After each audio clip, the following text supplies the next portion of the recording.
tapes and DVDs. We were between cassette tapes and CDs, all of that stuff. There's a lot of different things going on in that time period. And when summer hit, it was a lot like it is today, except we didn't have as many things to do over the summer. And I'm sure we had more things to do than people who are older than me, but we didn't have as many things as there are today. So when the summer hit, it was either, because, it was summer, so we could do whatever we want, right? So it was either television, so it was go upstairs to the TV and adjust the antenna just right. We used to stack VHS tapes up to the right height and adjust it just perfectly so we could get the channels we needed. So it was either TV or it was bust out the Game Boy Color, get the Sega Game Gear out, play video games, watch TV all day, right? Like, that's how summer was meant to be, except there was that lingering voice, or maybe not lingering, this blaring voice from downstairs telling us to turn off the TV, turn off the video games, go outside and use your imagination, right? I understand this now. I have 2 kids who are constantly wanting to play video games or watch the tablet or whatever. Go outside and use your imagination. And we all know how this works. We all know how this feels. As a kid, you're just like, why? Like, it's summer. I don't have to learn anything or do anything. And so we don't have this motivation, but we turn off the TV because we're told to. And we're just in a slump, right? So we enter this kind of in-between place. It's the place of like, I don't want to go outside, but I'm not allowed to do what I want. And so we do this thing where we try to fill the time, right? We try to kill time somehow to, slowly walk around, whatever. And in my household growing up, there was a place that we went to kind of kill time. It was our basement, okay? We would go down into the basement and we would kill time. We didn't want to go outside and adhere to the vision that my mother had for what a good life was outside. We were like, we'll do our own thing in the basement. So we went down in the basement, and my basement is kind of weird. As a kid, my parents made me live in the basement, and by that I mean they were building the house above us, so we all lived in the basement. So we lived in the basement, and eventually we moved upstairs. So the basement was kind of strange because there was like parts of an old house that wasn't being used anymore. So there was like a kitchen area with some storage in it. My old bedroom was our computer room. There's a lot of weird stuff going on. And you walk down the stairs, and it was like this magical world of exploration. You'd go down, and there was like the parts that were kind of interesting. My dad had all his trapping stuff down there. So immediately you'd walk down and there'd be like a raccoon skin hanging from the ceiling, and you're like, ooh, or a muskrat or something. And then there were the traps. They're like kind of lined up and being cleaned and whatever. He kept it really nice and neat. But I, as a kid, sometimes, even though he told me about the traps, or maybe because he told me, I was afraid maybe of losing a finger, that they would jump off the wall at me or something. So we left that kind of area alone. And then there was this old piano that the more you played it, the more it fell apart. And it was like a creepy piano because I had found a deer skeleton in the woods once and decided to bring it back and line it on the top of the piano. So the skull was staring back at me every time I played. So there's a lot of things going on, but mainly it was a bunch of sporting stuff. Like there was hockey sticks, there was nets, there's all these things. And so we would kill time. We would make up games. We would get on roller skates and play pool on roller skates and have a tournament. Or we'd get hockey sticks and pool balls, and we'd open the door between the garage and the basement and try our best to hit the pool balls across the length of the house into a skee ball ramp that we had positioned in a hockey net. We did this stuff to kill time, right? I don't know if you had a life like this, but it wasn't really a purposeful life. Our summers were just kind of like, ugh. But there was one thing about the basement that was interesting, that kind of pulled me out into a more intentional desire to move through the summer. On the wall, there was a painting, which I'm going to try and put it on this easel while I talk. There's this painting on the wall. I would walk around the corner towards my dad's trapping stuff, and on the wall, kind of above like a chest freezer or something of the sort, was this painting of a tree. Now, let's see if I can get this here. All right, this beautiful tree.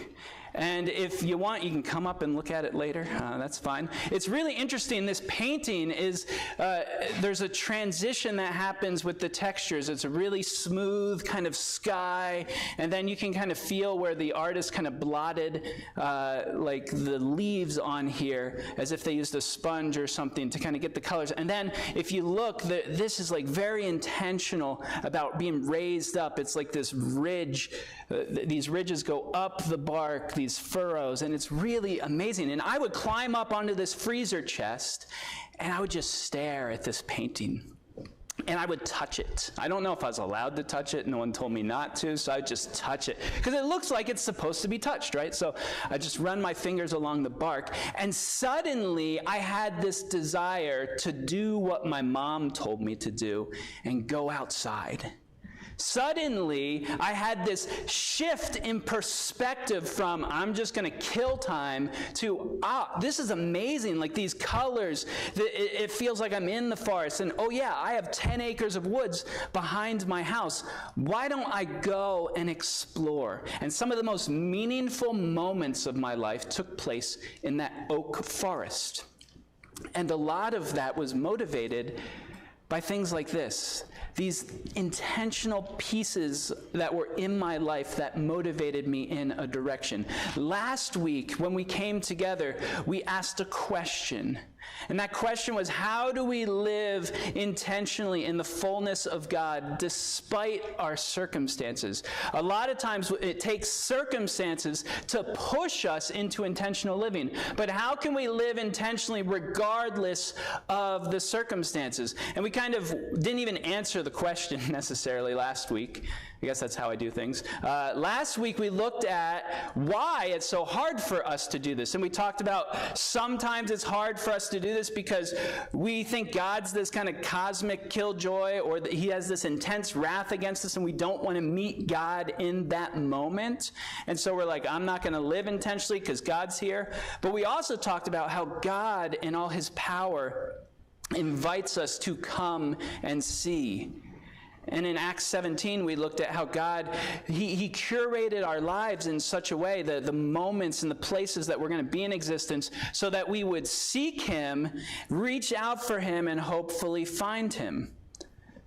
But we also talked about how we struggle because we view ourselves as these broken people. Even though we're made in the image of God, we're broken, and we feel like there's no wholeness we'll ever find. There's no hope for us. And so why live intentionally when our lives are pointless?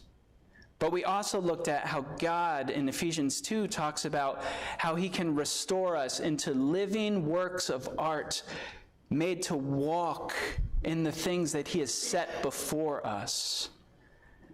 And if you weren't here last week, I'd encourage you to go back and to listen to that sermon. If you'd like to, you can go on our church app, or you can go on YouTube. Just type in Cornerstone Community Church -- you should find it. But feel free to go back there. We're going to move a little forward this week. And if you heard me last week, we're not going to move fast. We're not going to move in the way that we're so used to moving in America. But this week, we're going to be looking at, like, okay, now we're here. If we're in the presence of God, what does it mean for us to how do we answer this question? Well, before we can even move, we need to start shifting our perspectives. We're not going to want to move intentionally into the things of God if our perspectives are still the way they used to be. So how do we begin this process of shifting our perspectives? How does God work in us to move in that direction? We kind of talked about it last week, or started this. It begins in the presence of God. We talked about that in Psalm 16. It mentions that in the presence of God is the fullness of life. So if we know that that's where the fullness of life is, if that's where the wholeness is that we're looking for, we start there and we continue in that. We continue to move into the fullness of God and into the presence of God. You see, Jesus, when he called his disciples, he called them to come and you will see, like we talked about last week. Come and you will see. He invited them to be with him. And then they lived their life with him. Jesus died, he rose again, and he ascended into heaven. And what happened? Did Jesus say, like, okay, that's it, we're done?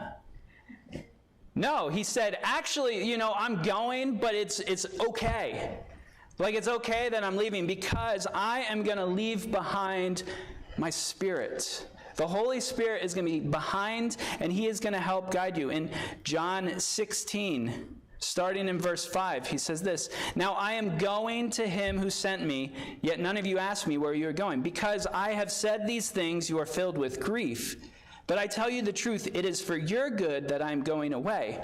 Unless I go away, the counselor, or the helper, will not come to you. But if I go, I will send him to you." Jump down a little bit to verse 12. He says, "I have much more to say to you, more than you can now bear. But when he, the Spirit of truth, comes, he will guide you into all truth.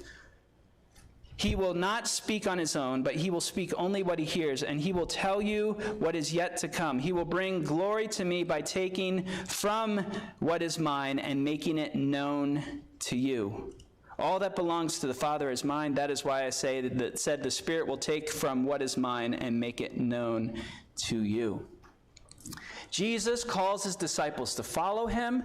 Then after he ascends into heaven, he says, "Continue to follow me. I am going to send the Spirit, and the Spirit is going to make things known to you that are mine. I have a lot more to say, and the Spirit is going to guide you in all truth. He is going to speak the things he's here. He's going to declare these things to you." And this is actually in reference, this Spirit, this whole idea is a kind of echo of the Old Testament. It's an echo back to the helper, or the Spirit of God, that God said was going to come upon the people of Israel. In Isaiah 44:3, he talks about pouring out his Spirit on his offspring and blessing their descendants. Ezekiel 36, before the valley of the dry bones, he says he's going to put a new spirit in you. "I will remove your heart of stone and give you a heart of flesh. I will put my Spirit in you and move you to follow my decrees." And then after the dry bones, "I will put my Spirit in you and you will live." And then in Joel 2:28 through 29, "I will pour out my Spirit on all people. Your sons and daughters will prophesy. Your old men will dream dreams. Your young men will see visions.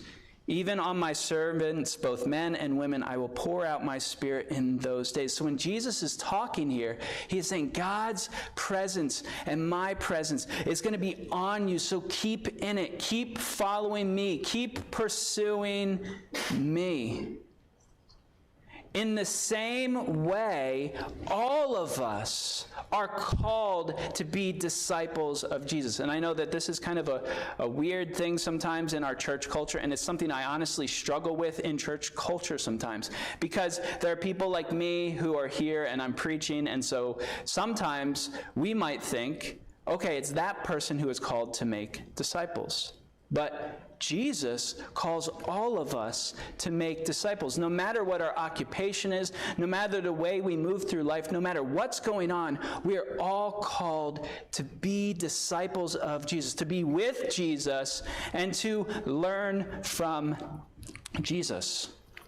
A passage many of us know, or maybe have heard preached on before, is in Matthew 11, verse 28.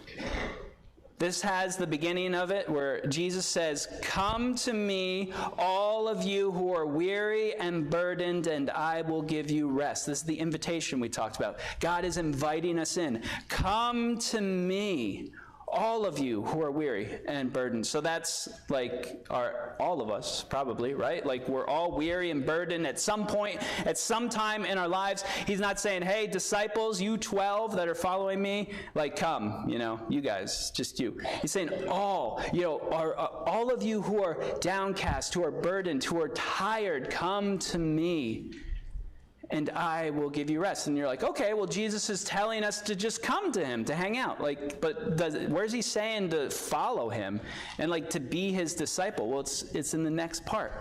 He says to take my yoke upon you, learn from me, for I am gentle in heart and humble in heart, and you will find rest for your souls.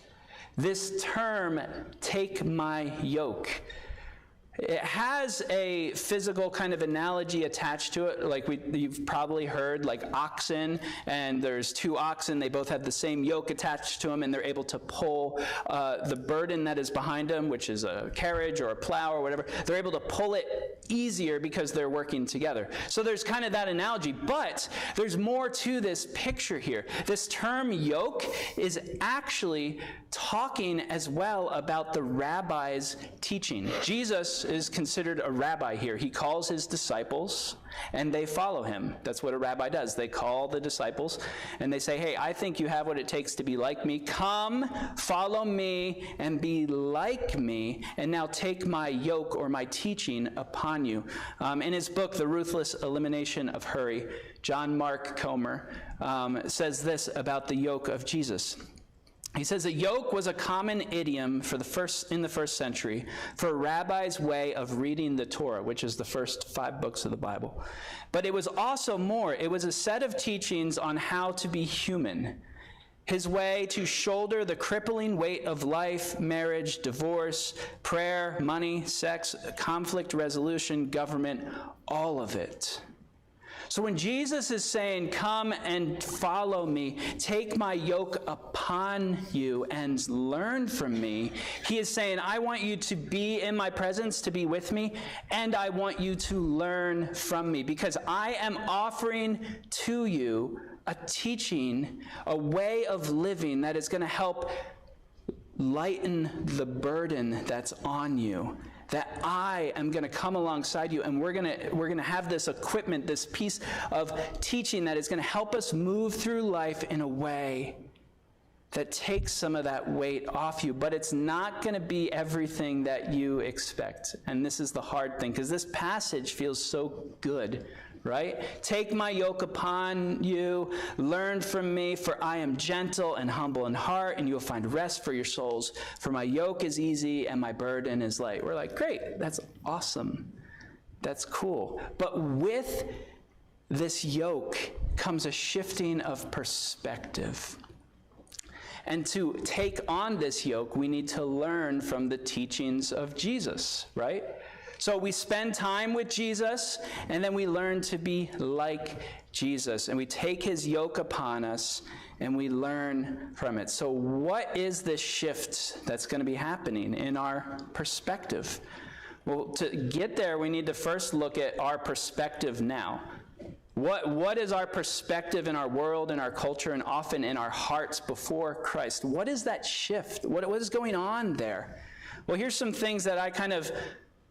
looking at culture, looking at our world, looking at different things going on that I see happening, and I could be off here, okay, so this is just me kind of throwing out some of my observations and some of my thoughts, but I see these things all throughout the way that we, or I, desire to live through life, that we are people of appetite, people who want success, and people who are busy.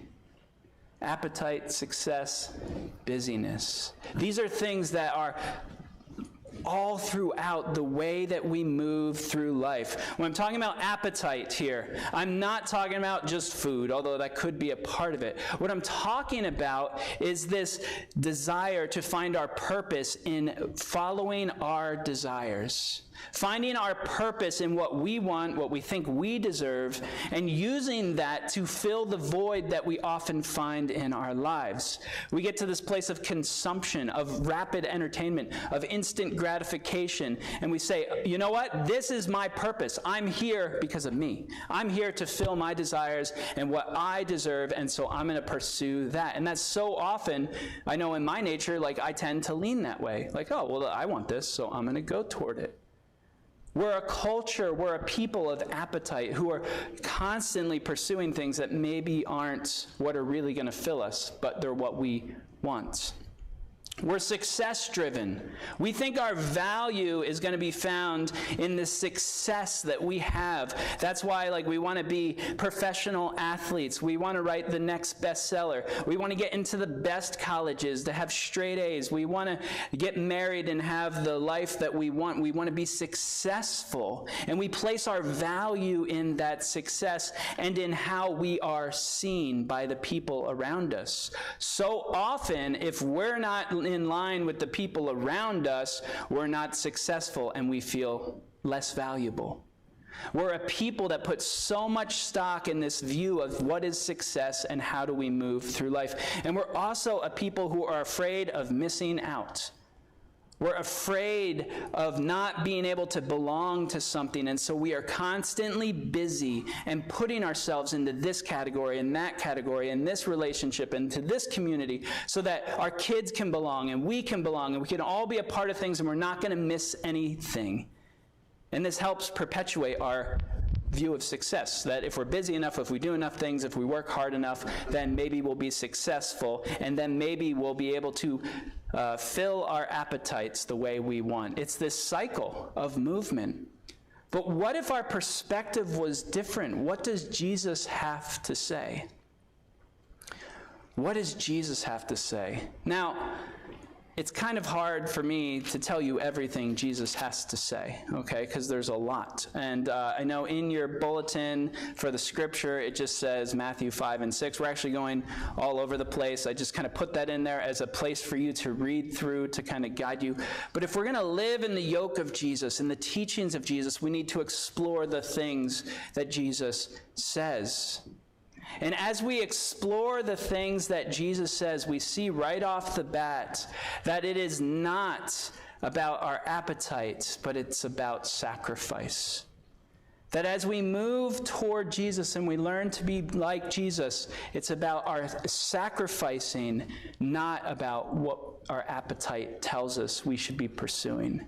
In a sense, it's about giving up things when we so often want to grab a hold of things. We see this in Jesus when he's calling his disciples and he's talking to them and he's telling them, this is the cost of following me. Throughout the scriptures, there's a cost behind following Jesus. And this is what he says in Matthew 16:24.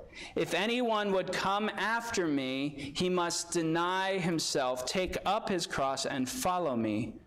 For whoever wants to save his life will lose it. Whoever loses his life for me will find it. What good will it be for a man if he gains the whole world and forfeits his soul?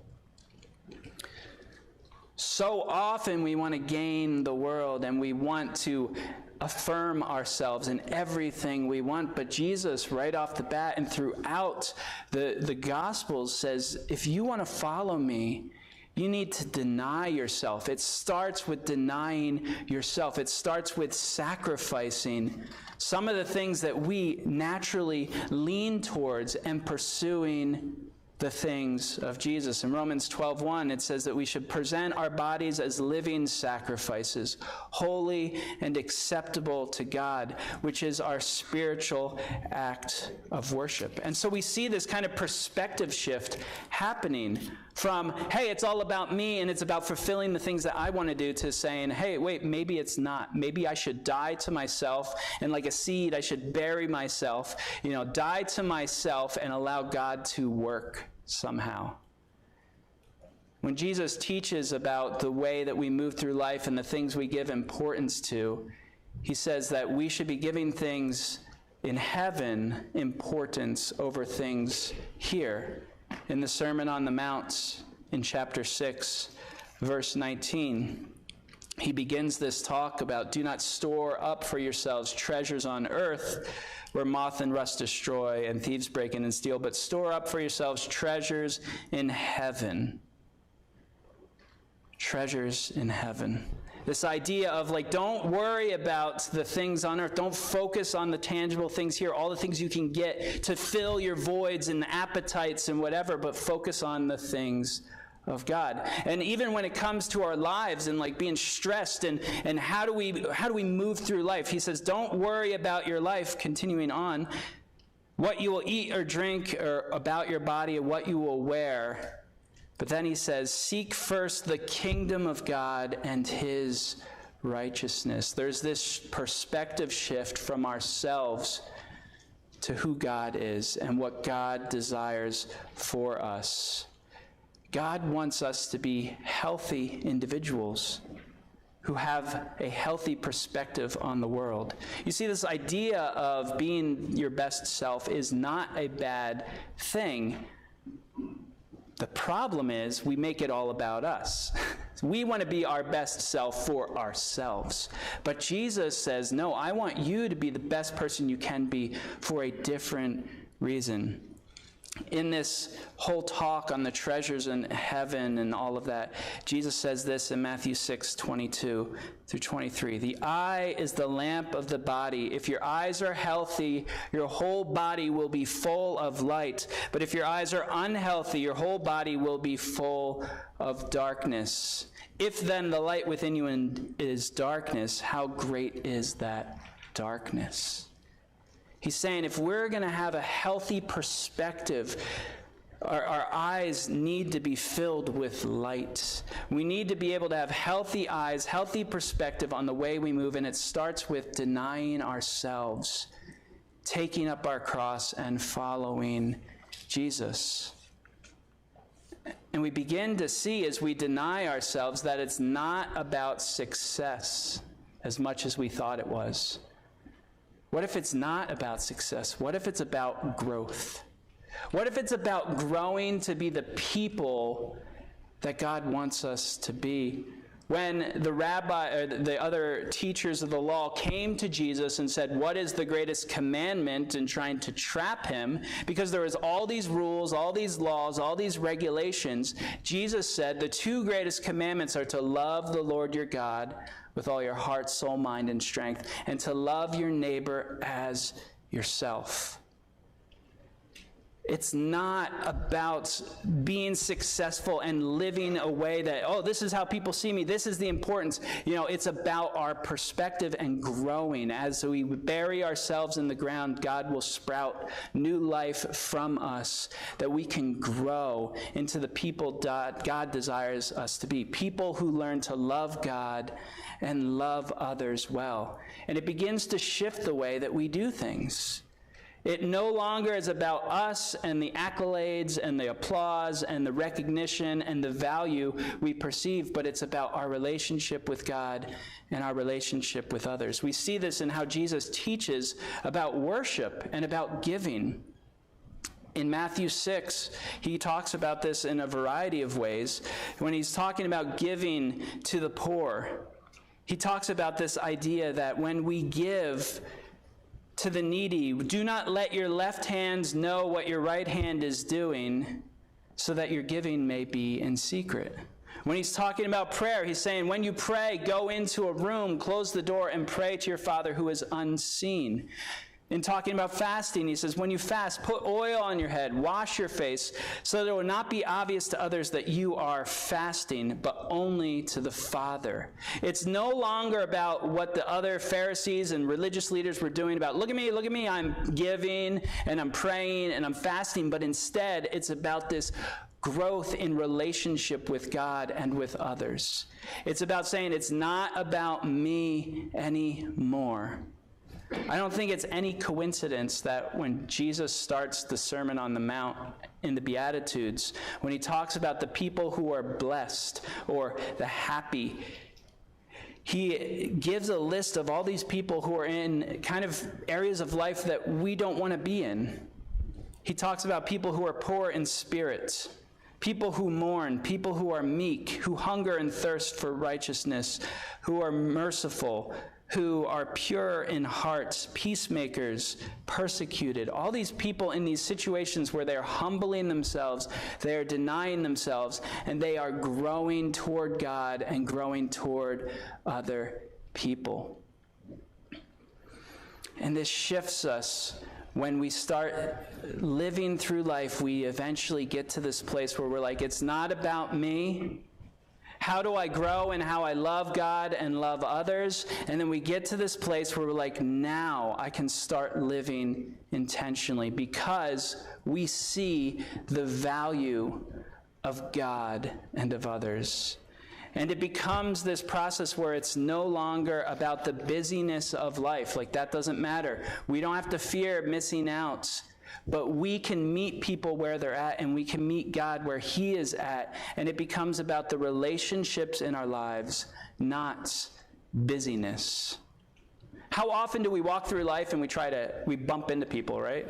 We bump into people all the time. Oh, hey, I haven't seen you in forever. Let's catch up sometime.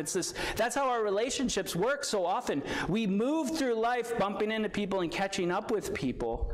But when we have this perspective of, hey, it's not about me, and it's not really about the success I have. Oh, there's some people over here. Let's be intentional about interacting. Oh, here's my relationship with God. Let's be intentional about living this out. We begin to see the value of the people around us. But I'll tell you, for one, that this is a hard point for me, okay? So just kind of putting this out there. I am not always the best at this. I get caught up in what needs to happen or where I need to run to or what I need to do that I miss the people around me. And I am not always the best because I really struggle with on-the-surface relationships or conversation, and I want depth, and if it's not there, I struggle.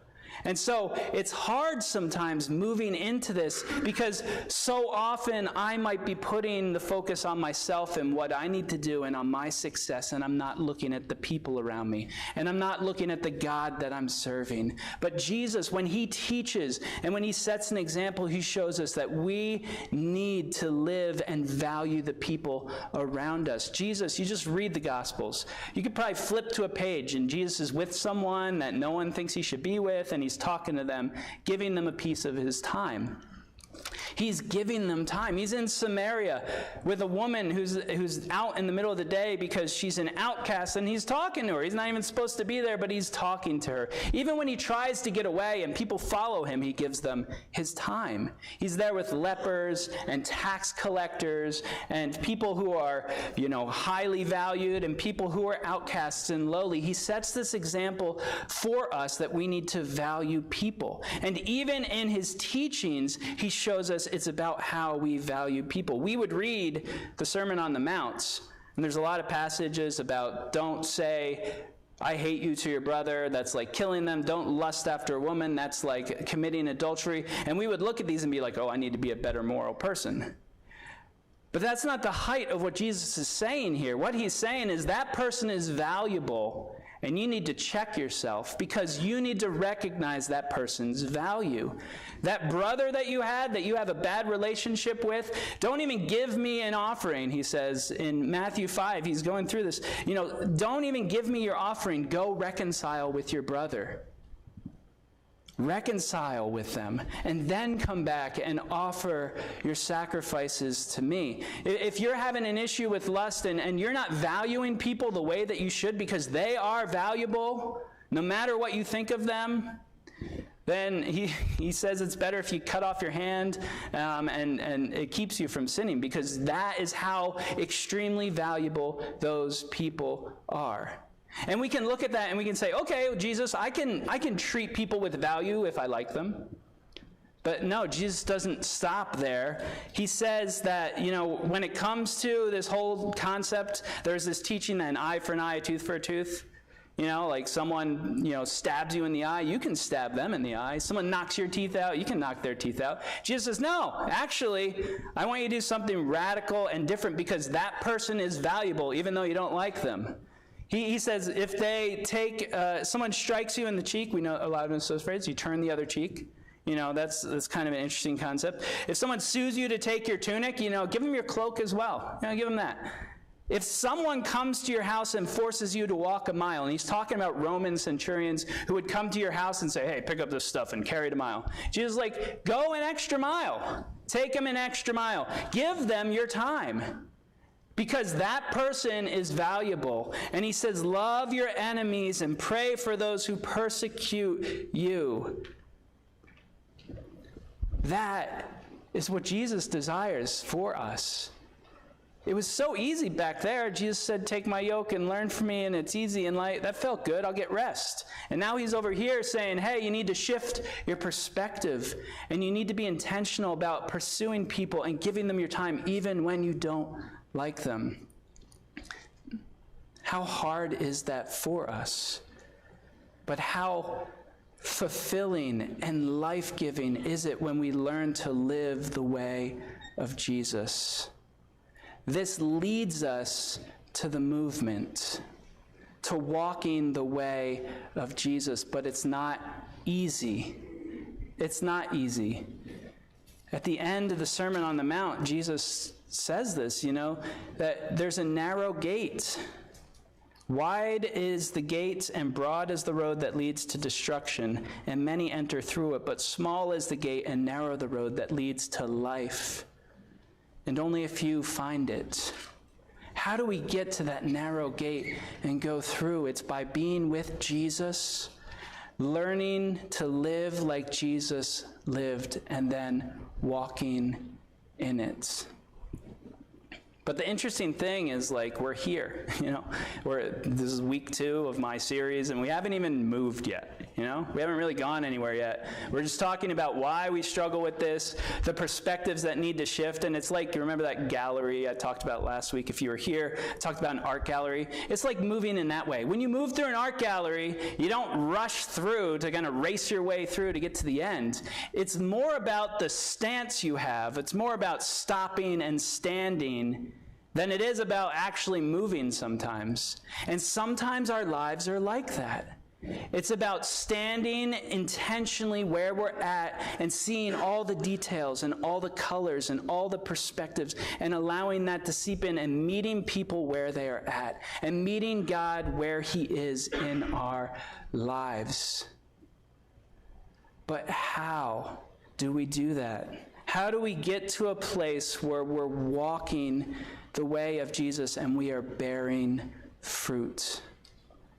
That's something we're going to explore next week. I'm going to take us through some practical steps, some ways that we can, ideas, thoughts that we can have as we're pursuing Jesus. And it's not going to be like this step 1, step 2, step 3. It's going to be, here's some things that people have done over the centuries. Here's some things that Jesus says are a good thing to do. Here's some of the teachings of the scriptures. What are some things you can implement into your life that can help you move intentionally and slow down and stand and perceive what's before you and make connections in the lives of the people who are there with you? But before we get there, we're going to end our time together by taking communion. And during this time, I want to challenge you to think on these things. In your bulletin, there's little bubbles that you can write in if you haven't already, or you can just think and reflect. But what are the areas? How do you need to grow in your life? How do you need to focus on all of these different areas, on your relationships, on your growth, and on the things that you're willing to sacrifice, and meet God here in this moment and commune with him as we take communion together, and then we will dismiss for today. But now, take some time and reflect before we partake together.